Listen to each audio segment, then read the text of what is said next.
जगाला शांतीचा संदेश देणारे महाकारुण तथागत सम्यक संबुद्ध भगवंताने निर्माण केलेला सद्धम्म प्रचार आणि प्रसार करणारा पूजनीय भिक्खू संघ यांना त्रिवार वंदन.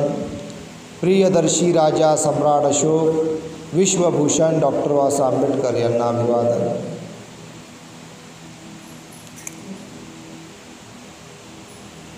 भगवंतांनी 2500 वर्ष अगोदर मानवाच्या कल्याणाकरता मानवाच्या हिताकरता निर्माण केलेला हा सद्धम्म आहे,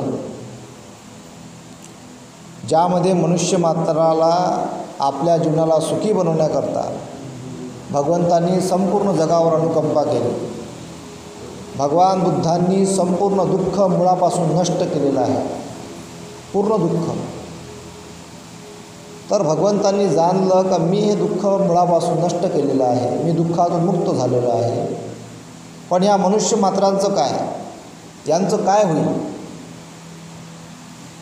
तर आज जे काही दिसते तुम्हाला चांगलं हे भगवान बुद्धांची देण आहे. जे लोक आज बुद्धिवान झाले, प्रगती झाली, शिक्षण आलं, हे सर्व भगवान बुद्धांची देण आहे, नाही तर पुरं दरिद्री असतं. तर भगवान बुद्धांनी 2500 वर्ष अगोदर इतकी मोठी अनुकंपा केली का तो धम्म स्वतःपर्यंत न ठेवता त्यांनी भगवंतांनी वाटला. अगोदर 5 लोकांना वाटला, मग हळूहळू वाढता वाढता वाढता असंख्य पुऱ्या जगामध्ये पसरला. तर त्याच धम्माच्या आधारावर जे काही जगामध्ये आज चांगले लोक आहेत त्यांच्यामुळं भगवंतामुळे हे सगळं निर्माण झालेलं आहे. आणि म्हणून जगामध्ये बॅलन्स आहे. जर समजून घ्यायचं भयंकर हानी झाली तर समजून घ्यायचं का आता जगातले चांगले लोक संपले, आता सगळे वांगलेच आहे, सगळे वाईट आहे. म्हणजे पुण्यवान लोक घटले आणि अपुण्यवान लोक वाटले म्हणून हानी झाली असं समजून घ्यायचं. जसं युक्रेन आणि रशियाचं युद्ध चालू आहे, पुण्य कमी झालं, अकुशल कर्म वाढलं, युद्ध सुरू आहे. जिथलं कुशल कर्म कमी होऊन जाते, ज्या राज्यातलं म्हणा, देशातलं म्हणा किंवा नगरातलं म्हणा, गावातलं म्हणा, तिथं भांडणं होतात, दंगली होतात, कलह होतात, हिंसा होते. कारण कुशल कर्म कमी होऊन जाते, अकुशल कर्म वाढतात. वाईट प्रवृत्ती, शिव्या, भांडणं, तंटे, जाती धर्माच्या नावावर विविध प्रकारच्या, जिथं अकुशल कर्म वाढलं तिथं मग ह्या सगळ्या बाबी निर्माण होतात. म्हणून भगवंतांनी अनुकंपा केली. आता ज्यांनी ज्यांनी तो भगवंता धम्म स्वीकारला आणि त्याला अंगीकारला, त्या त्या गावामध्ये, नगरामध्ये, राज्यामध्ये, देशामध्ये शांती आहे, समाधान आहे. पण जिथे अकुशल कर्म वाढले, धम्म जिथं कमकुवत आहे, धम्म जिथं तरंग नाही, त्या ठिकाणी मग दंगली होतात, युद्ध होते आणि मग मनुष्य मात्रांची हानी होते. युक्रेन आणि रशियाचं युद्ध सुरू आहे, इस्रायल आणि फिलिपिन्सचं युद्ध सुरू आहे. थांबते चालू होते आणि असंख्य लोक मरण पावले. का? अनपढ आहे का? अनपढ नाही आहे, शिकले सवरले आहेत. पण तरी इतक्या लोकांची जर हिंसा झाली असेल तर ते तिथं म्हणतात भगवंत दुःखाचे मूळ कारण तृष्णा. हे 4च कारणाचं दुःखाचं. तिथं जे दुःख निर्माण झालं, जे हिंसा झाली, मनुष्य मात्रांची हानी झाली, मग त्यामध्ये बंदुका चालल्या, बॉम्ब चालले, रायफला चालल्या, त्यामध्ये मग मोठे मोठे तोफ, विमानातून बॉम्बगोले पडण्यात आले, अणुबॉम्ब चालले, छोटे छोटे अणुबॉम्ब. तर त्या माध्यमातून जी हिंसा झालेली आहे, तर दुःखाचे मूळ कारण तृष्णा. 4च कारणं दुःखाचे सर्वात महत्त्वाचे: राग, द्वेष, लोभ, मोह. यावरून ते युद्ध सुरू आहे सगळं. आणि यावरून युद्ध सुरू असताना संपूर्ण त्यामध्ये असंख्य लोकांचे जीव गेले, हानी झाली, घरं पडले, बिल्डिंगाच्या बिल्डिंगा पडल्या, शाळा बर्बाद झाल्या, दवाखाने बर्बाद झाले. तिथलं सगळं जे काही सुव्यवस्था निर्माण झाली होती, व्यवस्था, ते सर्व नसता नाबूद झाले. तुम्ही कल्पना करून बघा का एखादं शहर चांगलं वसलेलं आहे, विमानतळ आहे, शाळा आहे, कॉलेज आहे, गाव आहे, चांगलं लोक सगळे शांत नांदून राहिले, आणि अचानक जर असं युद्ध झालं तर त्या ठिकाणचं काय हाल असेल? तुम्ही टी व्हीमध्ये पाहिलं असेल, किती भयंकर हानी झालेली आहे. कशामुळे झालेलं आहे? राग, द्वेष, लोभ आणि मोह. दुःखाचे मूळ कारण तृष्णा. हे 4च कारणं असतात. म्हणून भगवंतांनी अनुकंपा केली संपूर्ण जगावर का हे तृष्णा तुम्ही नष्ट करा. जगामध्ये दुःख आहे, 4 आर्य सत्य आहे ना, जगामध्ये दुःख आहे, पहिलं आर्य सत्य. त्यामध्ये 12 प्रकारचे दुःख असतात आणि त्याच्या जर बारीक बारीक कड्या जर काढल्या तर 108 प्रकारचे दुःख असतात. ते माळा जपते ना 108 महिन्याची, ते दुःख होय. त्याचं मग विद्रुपीकरण झालं. तर ह्या सगळ्या गोष्टी आहेत. पहिलं आर्य सत्य दुःख आर्य सत्य. दुःखाला दुसरं आर्य सत्य आहे, दुःखाला कारण आहे. कारण काय दुःखाचं? दुःखाचं कारण आहे राग, द्वेष, लोभ, मोह. हे दुःखाचं कारण आहे. तिसरं आहे दुःख दूर करता येते. तिसरं आर्य सत्य म्हणजे आशावाद आहे का दुःख दूर करता येते. आणि चौथं आहे दुःख दूर करण्याचा आर्य अष्टांगिक मार्ग.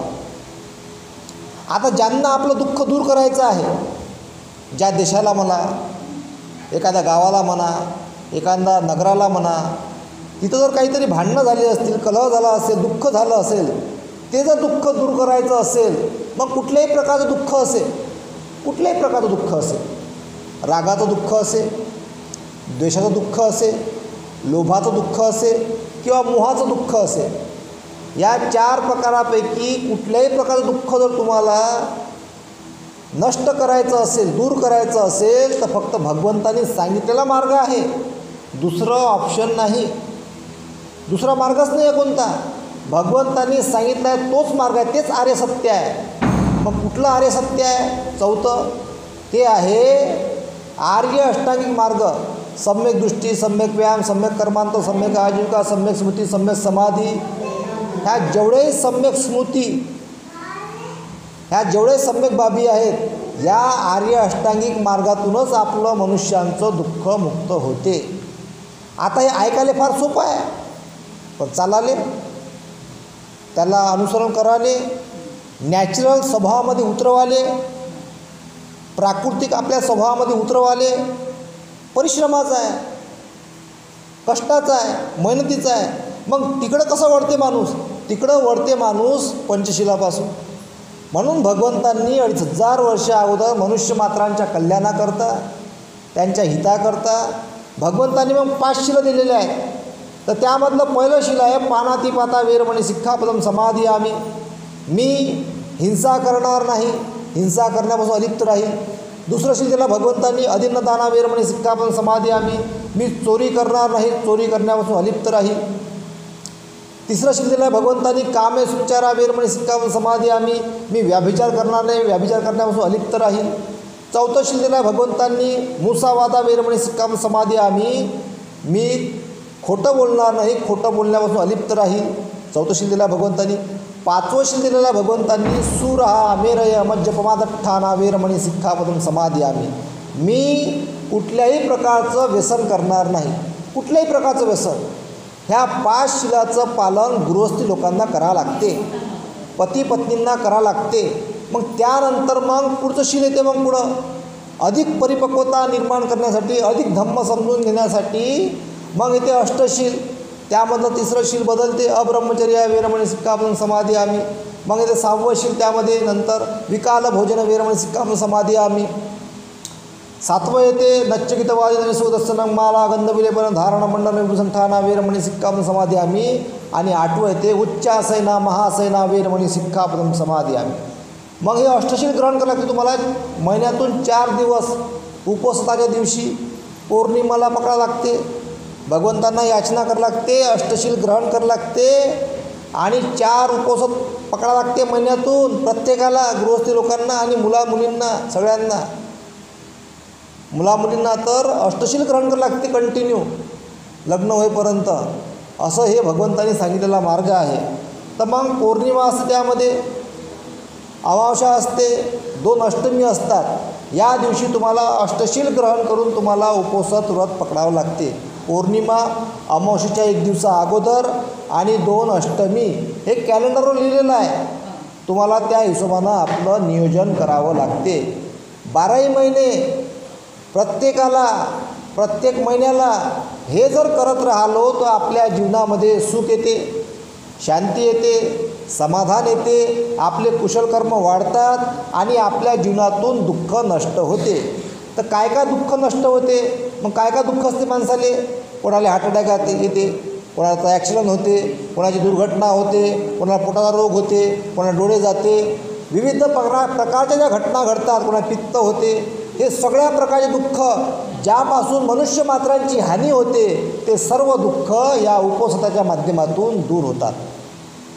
इतकं बल या धम्मामध्ये आहे. त्याला वैज्ञानिक कारणही आहे, असं नाही आहे का असं हव्यावर गोष्टी नाही, वैज्ञानिक कारण आहे. सायंटिस्ट लोकांनी याच्यावर रिसर्च केलेले आहे, ते रिसर्च सक्सेस झालेले आहे का उपोषण व्रत हे वैज्ञानिक आहे, सायंटिफिक आहे आणि म्हणून तुम्हाला ते पकडावं लागते. त्यापासून आपल्याला आयु वर्णं सुखं बलंती, आयु वर्णं सुखं बलंतीची प्राप्ती होते. आपलं आयुष्य वाढते, आपल्याला बल प्राप्त होते, आपल्या जीवनामध्ये सुख येते आणि आयु वर्ण चांगला होते, सुख येते आणि बल प्राप्त होते. या चार बाबी त्यापासून आपल्याला उपोषणाच्या माध्यमातून निर्माण होतात. पण त्या दिशेनं वाटचाल आपल्याला सतत करावी लागते. जोपर्यंत आपण वाटचाल करत नाही तोपर्यंत आपल्याला त्याचा अनुभव येत नाही. म्हणून एक गीत आहे ना आपल्या याच्यामध्ये भगवंताचं, आहे का नाही, धम्म हा हवा हवा दुःखाची ही दवा, मी सांगतो म्हणून नव्हे तुम्ही स्वतः अनुभवा तुम्ही, मी सांगतो म्हणून नाही, अनुभवल्यानंतर स्वीकार करा. तर ते हे गीताचं कडवं आहे. धम्म हा हवा हवा दुःखाची ही दवा, धम्म हा हवा हवा दुःखाची ही दवा, मी सांगतो म्हणून नव्हे तुम्ही स्वतः अनुभवा. हा धम्म कोणावरही जबरदस्ती करत नाही, कोणावरही थोपल्या जाऊ शकत नाही, कोणालाही असं म्हणता येत नाही का तू हे स्वीकारच कर, नाही.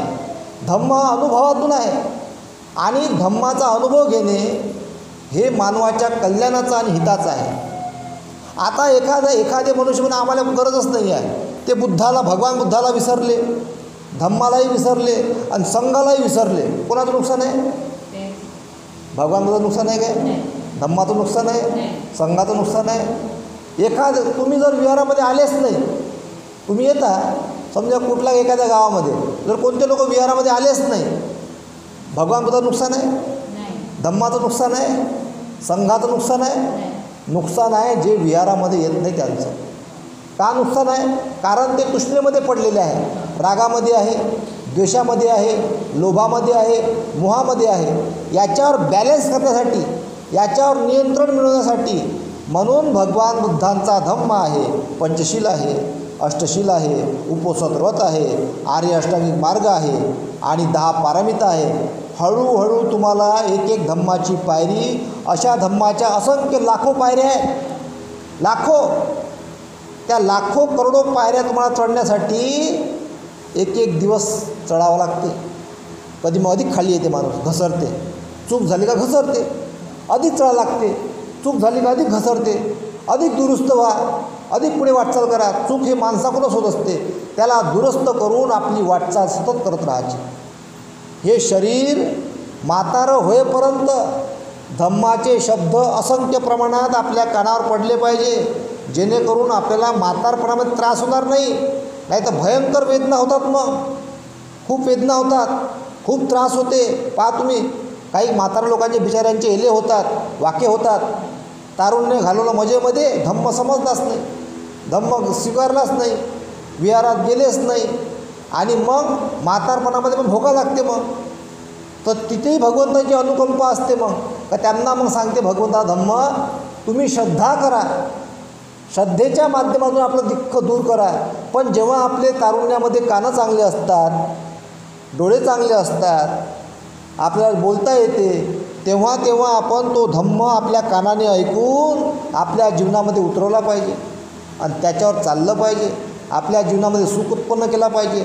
जे आपल्याला कळलं, जे अनुभवामध्ये आलं ते आपण आपल्या येणाऱ्या पिढीला वाटलं पाहिजे, आपल्या मुलाबाळांना वाटलं पाहिजे, आपल्या नातेवाईकांना वाटलं पाहिजे, आपल्या शेजाऱ्या पाजाऱ्यांना वाटलं पाहिजे, आपल्या मित्रांना वाटलं पाहिजे. सर्वांना हा धम्म वाटून त्यांचंसुद्धा कुशल कर्म होईल, त्यांच्या जीवनामध्ये सुद्धा सुख शांती समाधान येईल, असा हा धम्म आपण वाटण्याचं काम केलं पाहिजे. यापासून मनुष्य मात्रांचं हित आहे, मनुष्य मात्रांचं कल्याण आहे आणि याचमध्ये मनुष्य मात्राच्या जीवनामध्ये आनंद निर्माण होत असते. म्हणून इतका महान हा धम्म आहे. हा धम्म एका दिवसामध्ये कळत नाही, पुरं आयुष्य तरी समजत नाही. जेवढाही समजला तो तुम्हाला या जन्मामध्ये सुख उत्पन्न करण्यासाठी कामी आहे. भगवंत बुद्धान धम्मग्रंथात उदाहरण आहे ना, महामायाच्या स्वप्नामध्ये पांढरा हत्ती येते आणि स्वप्नामध्ये हत्ती मग म्हणते, माझा हा शेवटचा जन्म होत आहे, माझी माता होशील का, म्हणते ना. बोधिसत्वाचा तो शेवटचा जन्म असतो आणि मग ते सम्यक संबुद्ध होतात आणि जन्म मरणाच्या भवचक्रातून मुक्त होतात. बोधिसत्वच आपल्या आपमध्ये एक लय मोठी ताकद आहे. बोधिसत्व बनायला खूप मोठं कुशलकर्म लागते आणि त्या 10 पारमिता पूर्ण करून असंख्य जन्मामध्ये प्रवेश करून त्या 10 पारमिता पूर्ण करून मग मनुष्य सम्यक संबुद्ध होतो. प्रत्येकाच्या अंगामध्ये बुद्धाचं बीज आहे, बुद्धाचं अंकुर आहे. बोलणं सोपं आहे, पण त्या दिशेनं वाटचाल करणं फार परिश्रमाचं आहे, फार मेहनतीचं आहे आणि त्या दिशेनं आपली वाटचाल असली पाहिजे. यासाठी आपण सतत प्रयत्न केले पाहिजे, सतत प्रयत्न केले पाहिजे आणि आपण याच जन्माला, याच जीवनाला चांगलं बनवण्याचं, सुखद बनवण्याचं, आनंदमय बनवण्याचं, आपल्या जीवनाला प्रसन्नमय बनवण्याचा आपण सतत प्रयत्न केला पाहिजे. आणि आपल्या गावामध्ये, नगरामध्ये, शहरामध्ये, जिल्ह्यामध्ये, देशामध्ये शांती, समाधान आणि सुख निर्माण करण्यासाठी सतत कार्य करत राहिलं पाहिजे. कारण याचपासून संपूर्ण मनुष्य मात्रांचं हित आहे का नाही. राग उत्पन्न करून, द्वेष उत्पन्न करून, लोभ उत्पन्न करून, मोह उत्पन्न करून मनुष्य मात्रांची हानी झालेली आहे, त्यापासून नुकसान झालेलं आहे. म्हणून काय निर्माण केलं पाहिजे आपण? शांती निर्माण केली पाहिजे, शांती निर्माण केली पाहिजे, मैत्री उत्पन्न केली पाहिजे. शांती, मैत्री, करुणा, मुदिता, आनंद हे आपण प्रस्थापित केलं पाहिजे, जेणेकरून आपल्या जीवनामध्ये सुख, शांती, समाधानी नांदेल.